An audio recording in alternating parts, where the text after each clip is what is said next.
Welcome back students. देखो, मैं आपको मैसेज देना चाहता हूँ। लॉकडाउन की स्थिति में हम घर पर रहकर ज़्यादा से ज़्यादा पढ़ सकते हैं। हम इस लॉकडाउन का पॉजिटिव फ़ायदा उठा सकते हैं। यदि ज़्यादा से ज़्यादा वक्त मिल रहा है हमें घर पर रहने के लिए, यदि लॉकडाउन खुलता है तो हम और भी काम करेंगे, घर पे अदर वर्क करेंगे। हमें इधर से उधर जाना पड़ेगा, हमें समय कम मिलेगा। तो क्यों ना इस लॉकडाउन का फ़ायदा इस दिशा में सकारात्मक रूप से प्रयोग किया जाए, हम गुड की ज़्यादा से ज़्यादा तैयारी कर सकें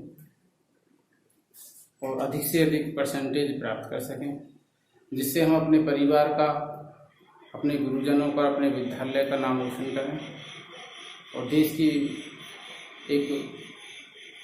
की प्रगति में हम अपना महत्वपूर्ण योगदान दें। जब हम अच्छे शिक्षित हो जाएंगे तो अच्छी जॉब करेंगे और जब सिस्टम में अच्छे लोग पहुंचेंगे, नवयुवक जो योग्य पहुंचेंगे तो अच्छा ही करेंगे।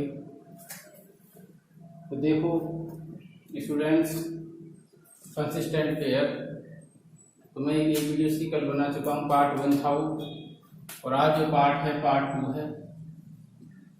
Part 2 consistent pair.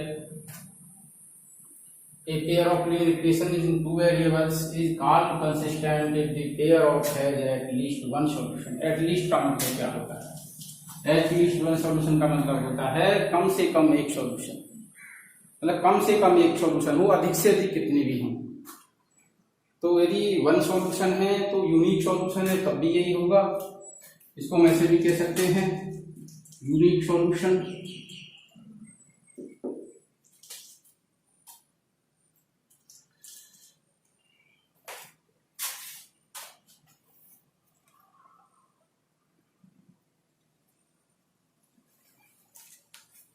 Unique solution,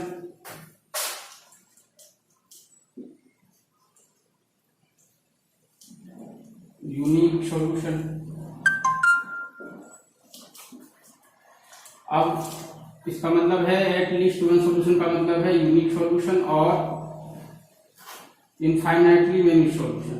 infinitely many solution,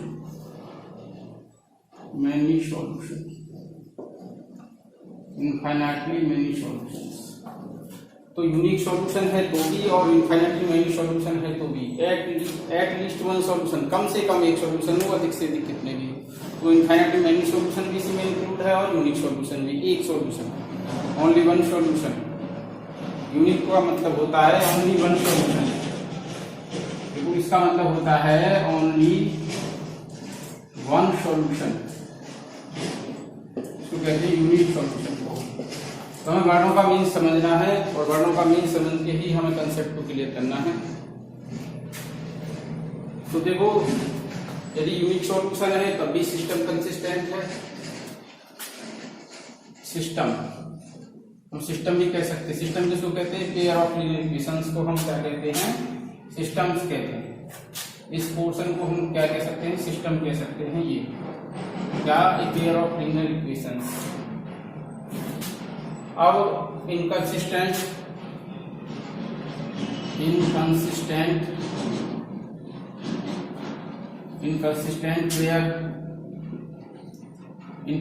pair कौन सा होगा? वही लिखेंगे हम, ए pair of linear equations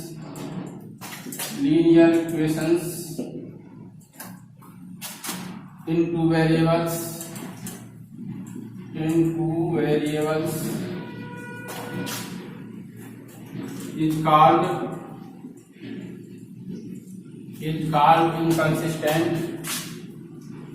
inconsistent if the pair has no solution। एक स्थिति हो सकती है सॉल्यूशन की, एक से अधिक सॉल्यूशन हो सकते हैं किसी भी सिस्टम के, या एक सॉल्यूशन हो सकता है, एक स्थिति से कोई भी सॉल्यूशन नहीं हो सकता। 3 कंडीशन है possible. The pair has no solution, जब नो सॉल्यूशन है तब ये होगा।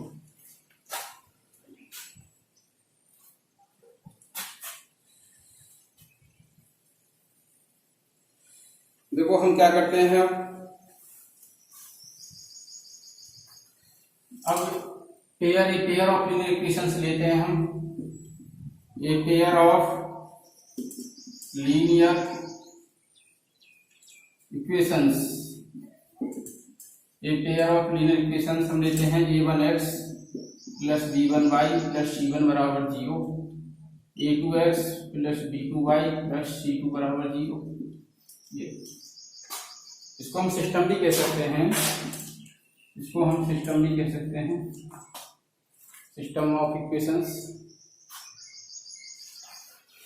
तो एक कंडीशन हो सकती है इसके हम रेशोज वो भी रेशो, देखो ratio of coefficient of x, तो a1/a2, b1/b2 और c1/c। Coefficient ratio coefficient of y, ratio of constant term. तो देखो तीन पॉसिबिलिटी यहाँ पर बनती है। एक तो ये बनता है कि ये पहला बराबर नहीं है, ये बराबर हो सकता है। एक कंडीशन हो सकती है कि पहले दो तो बराबर हैं परंतु तीसरा बराबर नहीं है। एक स्थिति ये हो सकती है कि तीनों ही रेशो बराबर है।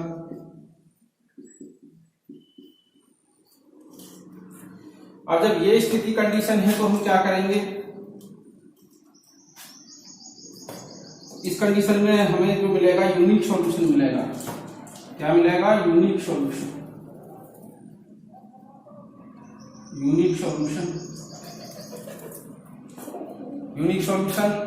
अब ये जो सिस्टम कैसा होगा, सिस्टम हो जाएगा यूनिक सॉल्यूशन मैंने बताया था, कैसा सिस्टम हो जाएगा, कंसिस्टेंट सिस्टम हो जाएगा। सॉल्यूशन होना चाहिए, एक सॉल्यूशन हो या एक से अधिक सॉल्यूशन, सॉल्यूशन होना चाहिए तो कंसिस्टेंट, यदि सॉल्यूशन नहीं है तो इनकंसिस्टेंट। यूनिक सॉल्यूशन हो गया।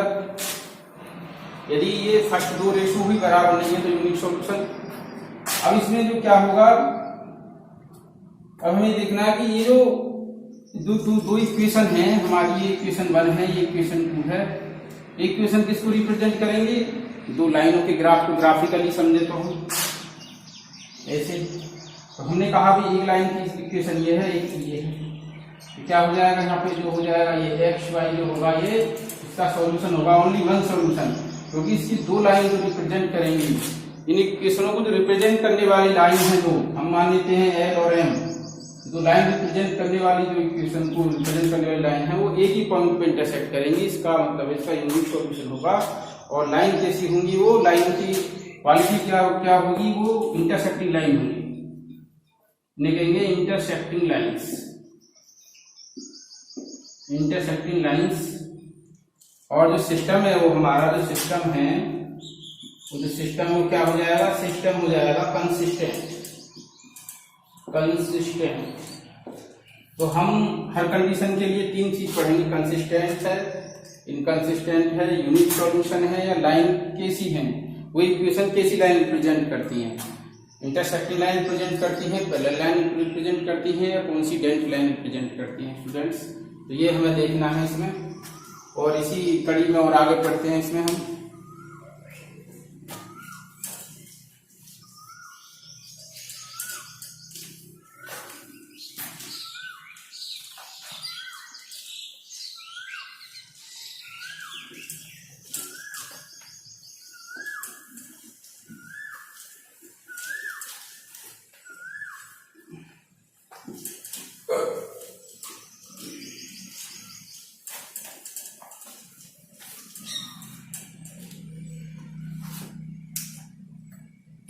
अब बात आती है कि फर्स्ट दो रेशो तो इक्वल हैं, a1/a2, b1/b2, और क्या इक्वल नहीं है, c1/c।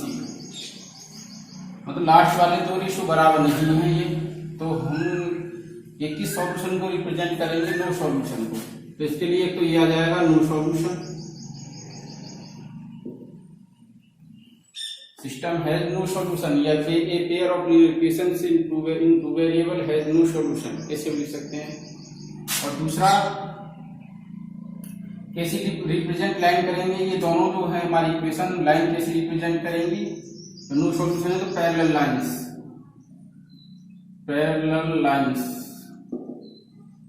ये पैरेलल लाइंस रिप्रेजेंट करेंगे।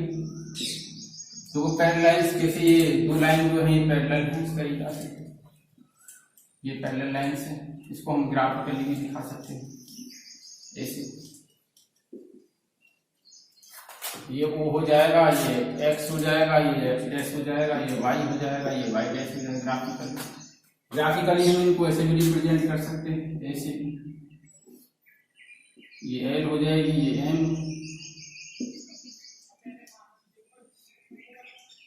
ग्राफिकली ऐसे रिप्रेजेंट कर सकते हैं। अब ये तो कि पैरेलल लाइंस कब होंगी, जब फर्स्ट दो रेशो तो सेम है, जो कांस्टेंट टर्म वाला है रेशो वो सेम नहीं है। उसके बाद देखते हैं हम तीसरी कंडीशन है जब तीनों ही रेशो इक्वल है।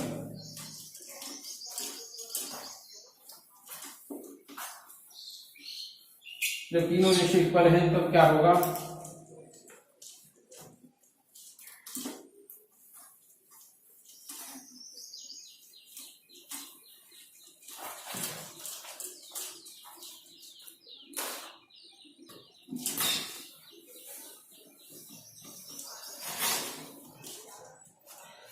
तो देखो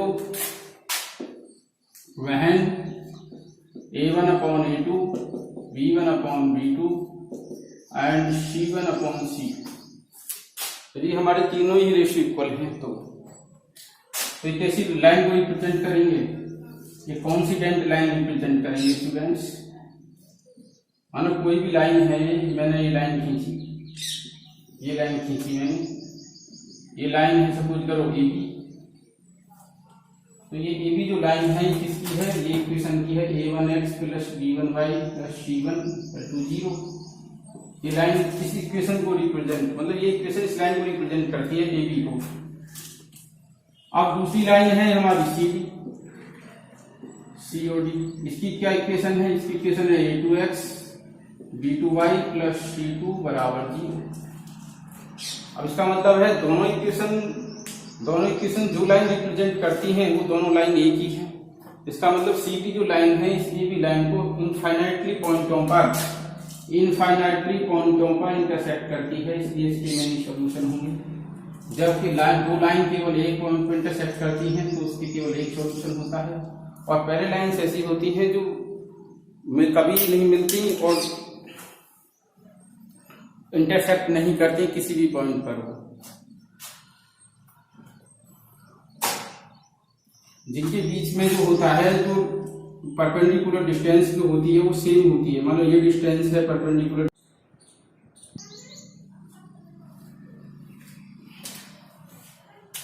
देखो A1/A2 B1/B2 C1/C, यदि तीनों ही रेशो सेम है तो क्या होगा, तो मैंने बताया पहला पॉइंट, सॉल्यूशन कैसा होगा, इनफाइनाइटली मैनी सॉल्यूशन।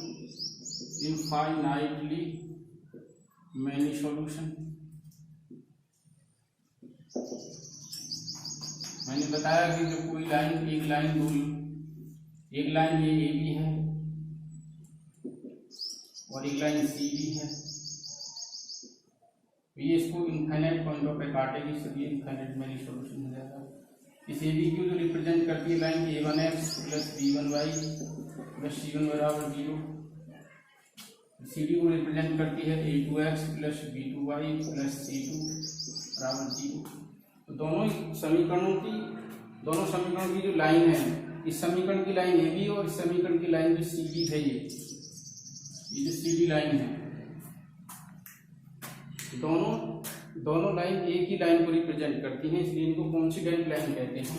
जब दो लाइन एक ही लाइन को रिप्रेजेंट करें तो उन्हें कोइंसिडेंट लाइन कहते हैं, कहेंगे कोइंसिडेंट लाइंस। और सिस्टम कैसा हो जाएगा, सिस्टम हो जाएगा कंसिस्टेंट होगा, क्योंकि मैनी सॉल्यूशन है, सॉल्यूशन तो है पर मैनी सॉल्यूशन है तो कंसिस्टेंट ही होगा, कंसिस्टेंट सिस्टम हो जाएगा। तो ये 3 पॉइंट हैं जो हमें ध्यान रखने हैं। सॉल्यूशन के बारे में। जो pair of linear equation two variable किसको रिप्रेजेंट करता है, इंटरसेक्टिंग लाइन को, पैरेलल लाइंस को रिप्रेजेंट करता है, कोइंसिडेंट लाइन को रिप्रेजेंट करता है, ये हमें ध्यान रखना है। अब देखते हैं एनसीईआरटी टेक्स्ट बुक है उसके कुछ क्वेश्चन देखते हैं। एक्सरसाइज 3.2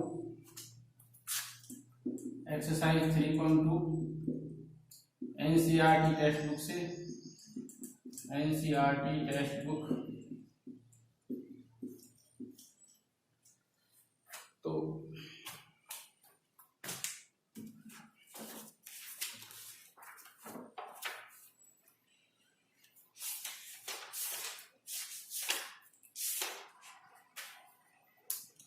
क्वेश्चन नंबर 2 है, क्वेश्चन नंबर 2 है देखा, on comparing the ratios, on comparing the ratios A1 A2 B1 B2 और C1 C2, इसमें कंपेरिजन करना है। Find out the whether the lines representing the following pair of linear equations, pairs of linear equations, pairs of linear equations, pair बहुत हैं, linear equations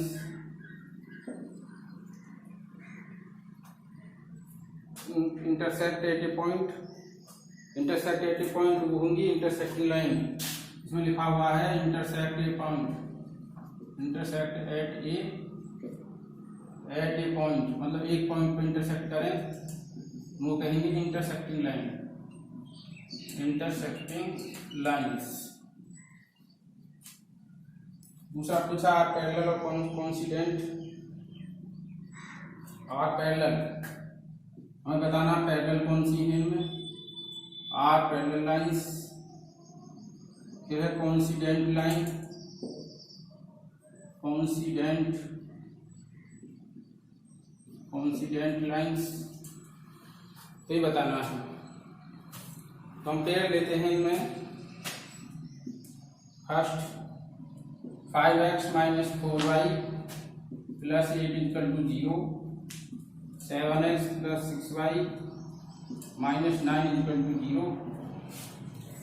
इसमें ये बताना है कि जो पेयर ऑफ लीनियर इक्वेशंस है ये किसको रिप्रेजेंट करता है, ये इंटरसेक्टिंग लाइन को रिप्रेजेंट करता है, पैरेलल लाइन को रिप्रेजेंट करता है, कोइंसिडेंट लाइन को करता है। तो स्टूडेंट्स हम क्या करेंगे, पहले ये करेंगे, इसमें हम ऑन कंपेयरिंग द रेशियोज क्या आ जाएगा, A1 A2 किससे कंपेरिजन करेंगे इसका, A1x plus B1y plus C1 बराबर 0, A2x plus B2y plus C2 बराबर 0, इससे हम कंपेरिजन करेंगे। तो A1 5/7 निकालेंगे, B1 अपॉन B2 माइनस 4/6। देखो हमने ये पहले देखा पॉजिटिव है या नेगेटिव है, पहले तो पॉजिटिव नेगेटिव रेशनल नंबर आपस में बराबर नहीं होते, तो 5/7 is not equal to minus 4/6 लिख सकते हैं हम। A1 upon A2 not equal to B1 upon B2, तो किसको रिप्रेजेंट करेंगे, तो इसका तो एक सॉल्यूशन होगा। तो एक सॉल्यूशन कब होता है, जब एक पॉइंट पे लाइन, कौन सी लाइन एक पॉइंट पे काटती है, intersect at A point, intersect at A point, तो लिखेंगे intersect at A point, intersect at A point. इसका मतलब है ये जो लाइन किसको रिप्रेजेंट करती है, इंटरसेक्टिंग लाइन को, इंटरसेक्टिंग लाइन, या तो ये लिखते हैं इंटरसेक्टिंग पॉइंट या लिखते हैं इंटरसेक्टिंग लाइन।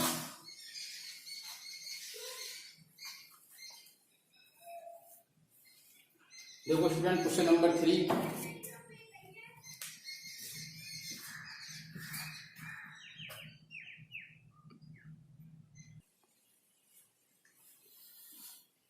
तो देखो स्टूडेंट्स ये क्वेश्चन नंबर 3 है,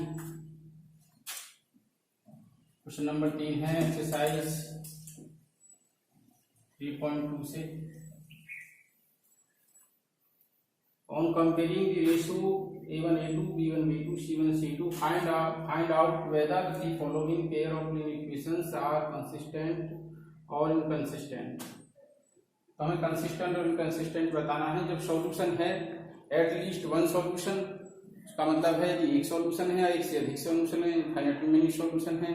अगर सॉल्यूशन हो एक हो एक से ज्यादा हो तो कंसिस्टेंट, अदरवाइज अनकंसिस्टेंट, यदि नो सॉल्यूशन है। इसको देखो जनरल फॉर्म में कन्वर्ट कर लें इसकी, तो एलसीएम कितना आ जाएगा इसका 6। देखो उनको किस फॉर्म में कन्वर्ट कर लेते हैं, a1x plus b1y plus c1 बराबर 0, फिर a2x plus b2y plus c2 बराबर 0। ये pair of linear equations two variable इसमें कन्वर्ट कर लेते हैं।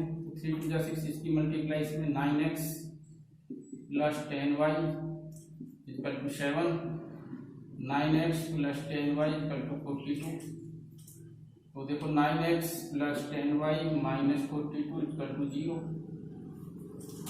इक्वेशन 3 ले लेते हैं, ये इक्वेशन 1 है और इक्वेशन 2 क्या है, 9x minus 10y equal to 40। क्या लिखेंगे, 9x minus 10y minus 40 equal to 0। Equation हो जाएगी 1 के बाद ये हो जाएगी 2, चलो इसे 3 मान लेते हैं। अब देखो इनकी कंपैरिजन करना है दोनों का, तो 9/9 a1/a2 बराबर, देखो इसका कंपैरिजन इससे करेंगे a1 a2, y की कोफिशिएंट b1 b2, यहाँ पे y की कोफिशिएंट 10/10, y की कोफिशिएंट b1/b2 10/10, नहीं 10/10 ये नहीं, ये तो एक,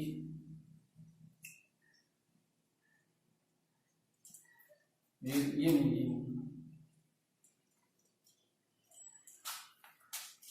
देखो इसका 9 ले लेते हैं, इसका भी 9 है, तो यहां से न ले, यहां से ले, ये ले 9/9 और ये इक्वेशन ये है 10 है, यहाँ पे इक्वेशन -10, तो -10 C1 C2 में -42/-40। अब देखते हैं कि यहाँ पे 9/9 कितना हो गया 1 और ये कितना हो गया -1, तो 1 इज नॉट इक्वल टू -1, लिखेंगे since a1/a2 is not equal to b1/b2। तो कैसा हो जाएगा सिस्टम,